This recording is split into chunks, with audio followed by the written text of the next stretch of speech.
दादा लेखराज, जिन्हें ब्रह्मा कुमारी या ब्रह्मा कुमार के द्वारा ब्रह्मा बाबा कहा जाता है, उनका जीवन परिचय इस प्रकार है। लेखराज का पूरा नाम लेखराज कृपलानी था एवं उनका जन्म 15 दिसंबर 1876 में सिंध हैदराबाद में खूबचंद कृपलानी के घर में हुआ था। इनके पिता खूबचंद कृपलानी एक ग्रामीण पाठशाला के हेडमास्टर थे। लेखराज की मां का देहांत उनकी अल्प आयु में ही हो गया था।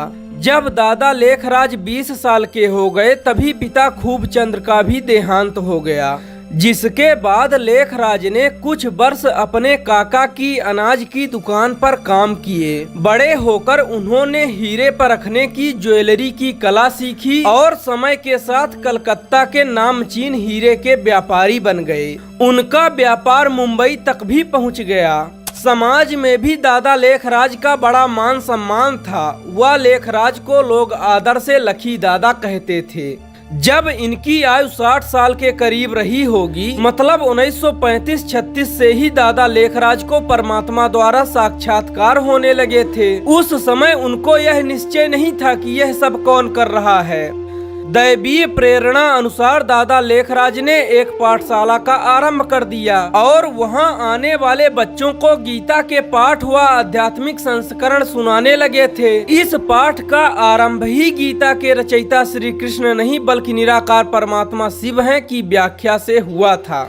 इस मंडली को ओम मंडली के नाम से जाना जाने लगा, क्योंकि उस मंडली में ओम शब्द का उच्चारण होता और आने वाले में से कई माताएं व बच्चे व बुजुर्ग ध्यान में चले जाते थे। फिर आगे चलकर यही ओम मंडली ब्रह्मा कुमारी ईश्वरीय विश्वविद्यालय के नाम से जानी जाने लगी। दादा लेखराज को 1949 में ब्रह्मा बाबा नाम दिया गया, क्योंकि परमपिता परमात्मा इन्हीं के तन में आकर बच्चों को एक जान दिया करते थे। ईश्वरीय प्रेरणा अनुसार दादा लेखराज ने अपनी सारी ही संपत्ति कुछ समर्पित माताओं व कुमारियों की एक ट्रस्ट बनाकर उसमें दान दे दी। यह एक ज्ञान यज्ञ माताओं द्वारा संभाला जाने लगा और एक रूहानी यात्रा का आरंभ हुआ। जो समर्पित थे वे आकर कराची यानी पाकिस्तान में बस गए और 14 वर्ष स्व परिवर्तन हेतु तपस्या में बिता दिए।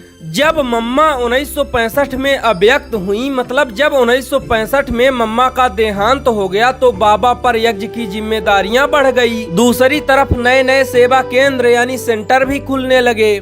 अनेक बच्चों के पत्र रोज बाबा के पास आते थे, जिनका उत्तर बाबा स्वयं समय मिलने पर देते थे। उनका एक भी पल व्यर्थ नहीं जाता था। ब्रह्मा बाबा का दिनचर्या व्यस्त रहने के बावजूद भी बाबा हमेशा सभी से मिलते और हर एक बच्चे पर प्यार बरसाते। उनके प्यार और पालना को आज भी सभी वरिष्ठ बीके भाई बहन याद करते हैं। अंतिम दिनों में बाबा अपनी जिम्मेदारियों से भी न्यारे होने लगे। सभी दादियों में जिम्मेदारियां बांटकर बाबा ने अपना अंतिम वर्ष मधुबन में गहन तपस्या में बिताया।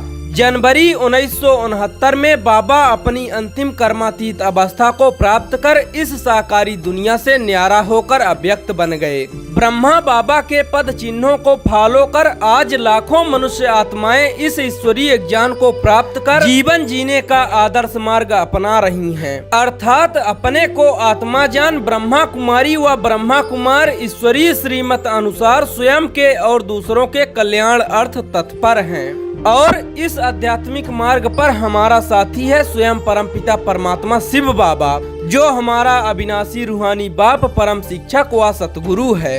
अगर आपको दादा लेखराज का जीवन परिचय अच्छे से समझ में आ गया तो कमेंट में ओम शांति लिखना ना भूलें। और भी ऐसी जानकारी पाने के लिए हमारे चैनल को लाइक करें, सब्सक्राइब करें। धन्यवाद।